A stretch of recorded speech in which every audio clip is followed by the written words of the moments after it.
Okay, so now I'm going to talk about generators versus power stations versus power banks. So generators, I'm going to start with that because that's what most people are familiar with. A backup generator for emergency use. But while almost everybody's familiar with those, they're not necessarily familiar with the downsides to a generator. But they're going to be familiar with it, unfortunately, during the emergency if they haven't been regularly using and maintaining their generator. And here's why. A gas-powered generator is not necessarily plug and play. And even if it is right out of the box, it won't be after 12 months. These require periodic maintenance and use, and here's why. The gas that we have now has so much ethanol in it that it will clog the carburetor, it will probably clog the fuel lines if you don't regularly cycle fresh fuel through them. Now, there is a way to store your generator with the fuel in it if you use ethanol-free fuel, but that's expensive and it's not something that most people are going to do, and you have to make sure that you've run out all of the conventional fuel and it's just the ethanol-free fuel that sits in the carburetor and the fuel lines. Furthermore, you have to periodically do maintenance. There's going to be belts, there's going to be adjustments that have to be made, there's filters, there's possibly spark plugs. Now, you can start a gas generator manually in most cases with a pull handle if it's not too massive of a generator. But for most people, especially if they're elderly, that's going to be quite difficult. And I have another video showing how difficult it was for one of my clients that had a gas generator that sat idle for just 6 months. And then when she tried to start it, she couldn't. So what good is a gas generator for an emergency if you can't start it? Well, it's a rhetorical question. The gas generator is becoming outdated. And I'm not just talking about laws like in California that are forcing them to be outdated by statute. In other words, you won't be able to buy a new one after about 2025 in California. They're becoming outdated because I believe there is a better way to generate emergency power. And I don't just mean as good as gas, I mean better. And here's why. A portable power station that is a battery-based generator alternative, sometimes these are called solar generators, which sounds awkward, but that's one way to search for them. And some of the leading manufacturers are Goal Zero, Blue Eddy, and EcoFlow Delta, or EcoFlow. All right. So Goal Zero, Blue Eddy, and EcoFlow are some of the main manufacturers. There's also Jackery. There's a bunch of other smaller known brands that are up and coming. But my favorite is Goal Zero. They've been at it for probably the longest. And EcoFlow. I'll talk about that in another video, why I choose those two brands and why the EcoFlow Delta Pro is my favorite.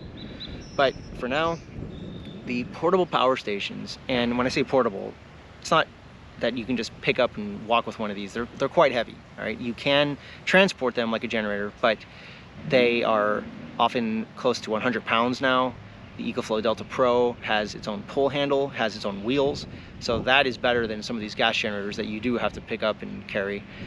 If you carry those on a wagon, then that's an easy way to do it, but they're not that convenient. The other problems with gas-powered generators are you can't use them inside. So in order to use them properly, you have to run oftentimes very long extension cords, and the problem with a long extension cord is that the longer it gets, the more the voltage drop increases. So you're getting less voltage at the end of the extension cord cable, especially a 100-foot cable, especially if it's a larger gauge number, which means a smaller wire, versus if you have a battery-based power station, you can bring that into the house, into the room even. There's no emissions. It can be stored inside indefinitely. You do have to periodically put a charge on it, and it has its own battery management system that'll slowly discharge after a prolonged period of time. The EcoFlow Delta Pro can hold its charge at 99% for 1 year, which is phenomenal because most of these batteries, to preserve the chemistry, have to be regulated and they have to basically discharge themselves. So either way, you have to do periodic maintenance, but with a gas generator, you have to do new fuel, you have to check the fuel lines, check the spark plugs, check the filters, possibly the belts. You have to run them periodically, make sure the fuel doesn't sit, usually about every 3 to 6 months at the most. You can use fuel stabilizers, but you're really never going to get more than about a year of storage life out of a gas generator with the gas in it. even with a diesel generator. With the portable power stations, the battery-based portable power stations, even the small ones, the portable power packs that are becoming more and more useful as more and more devices don't require the AC power from a generator with an inverter. You can just charge them through DC and use a USB cable directly, and these are becoming so large, almost 30,000 milliamp hours, that you don't need to run a whole generator if you're just recharging the small devices, the phones, the tablets to keep your kids appeased, your flashlights, your emergency comms, your UV sanitizing pen, your water pumps. The Ketadine pump is manual, but there's a Hiker Pro that I have another video that is a USB powered water pump filter. So you take the water from the creek, put it in a bucket, use this USB powered water pump that you can recharge with one of these. You don't have to run a gas generator. That is even more efficient. And then when it does become time to run your power station, your battery-based generator, then plug in as many devices as you can, and you can charge them from multiple different sources. So that gets to the next advantage of portable power stations, and I'm talking contrast to a gas generator. So let me just simplify. I'm talking about either a gas generator or a solar generator. All right, solar generator meaning the battery-based generator. Okay, I'll just keep it as simple as that. Gas generator, solar generator, so you can tell the two apart easily.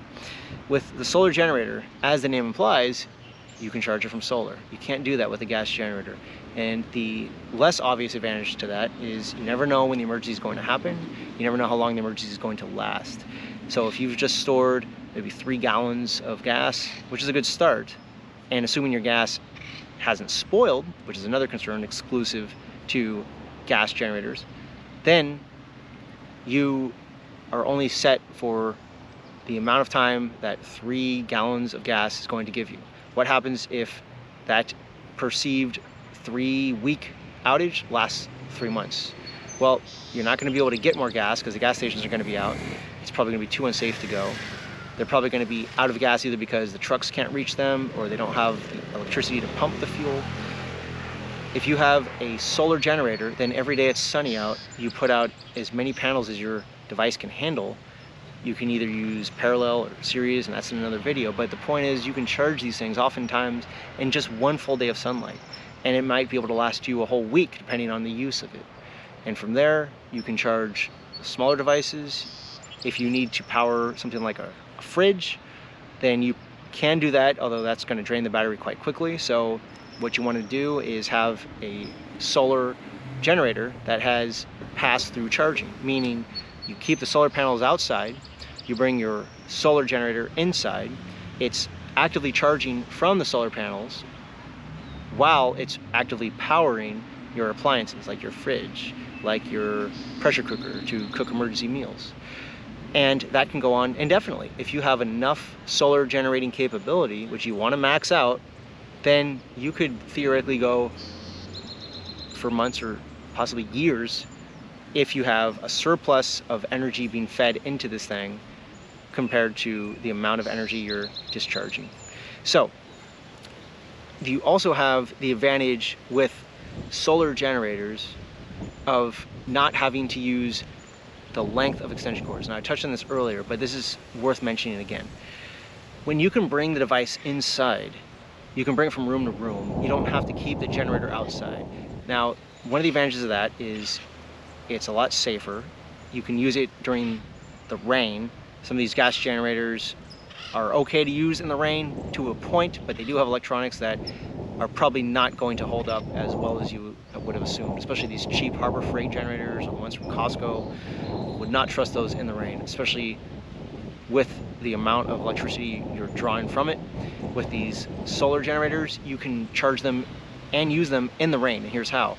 You keep the solar panels outside, you get a waterproof rated solar panel, such as from EcoFlow. The MC4 connectors that it comes with are going to be shielded, and then you're sending the power inside to where the generator sits. You don't have to have it outside like a gas generator because there's no emissions. And it's also not broadcasting to the immediate vicinity that, hey, I have a generator, I have gas, I probably have supplies, I'm a target now. It's quiet, it's silent, it's odorless. That in itself could be the selling point, but it's not. Also, you have Wi-Fi control. Now, Wi-Fi is probably going to be down. It has Bluetooth on a lot of these battery generators. Why is that important?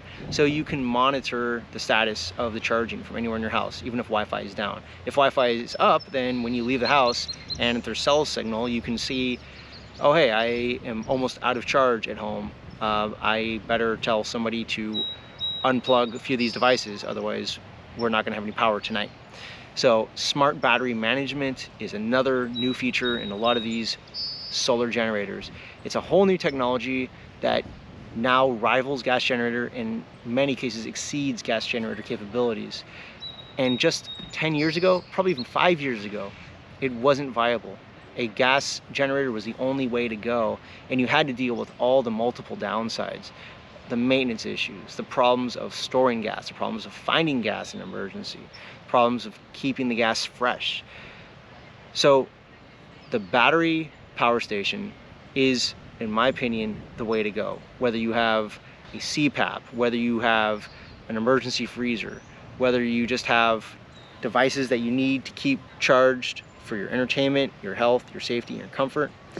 There's very few exclusive advantages that a gas generator has nowadays. The one that is still hard for a battery-based solar generator to compete with is the fact that gas generators generally are the cheapest power for the dollar. So in terms of a 5,000 watt gas generator versus a 5,000 watt battery-based power station, you're looking at spending probably 4 times the amount for the latter, the battery-based power station, the solar generator. But here's another advantage. Every time you use it and you're not paying for gas, which is now over $6 a gallon in California, it's amortizing the cost just a tiny bit. And after a few years of continued use, you've taken a huge chunk out of the cost of that solar generator. But what has it done every time you've paid for gas for the gas generator? It's made that cost of ownership up. Every time you've purchased new oil filters, every time you've purchased new ethanol-free fuel, which is even more expensive than conventional fuel, every time you've had to get it adjusted, the spark plugs, the tune-ups, the oil changes, all right? You have to factor that in as well. So that is why I generally prefer generators that are solar-based versus conventional gas-based generators.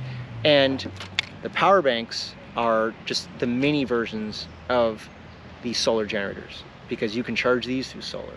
You can plug in multiple devices. I would defer to these first. Use these to charge your individual devices, your watch, your flashlight, your phone, your tablets, now even some small laptops, and then save the power station for when you absolutely need it. And when you do have the ability to charge it from solar, plug in all of your portable power banks to your solar generator, because most of these have pass-through charging. So just to make sure that you're utilizing as much of that free solar energy as possible, because once your power station gets fully topped up, it'll trickle charge and charge up all your portable power banks. Always be charging, always take advantage of the free energy. Don't let it go to waste. It's free power that you can harness and have ready for whether that emergency comes in 1 year or 10, whether it lasts for 1 day or 10 months. So I hope that helps.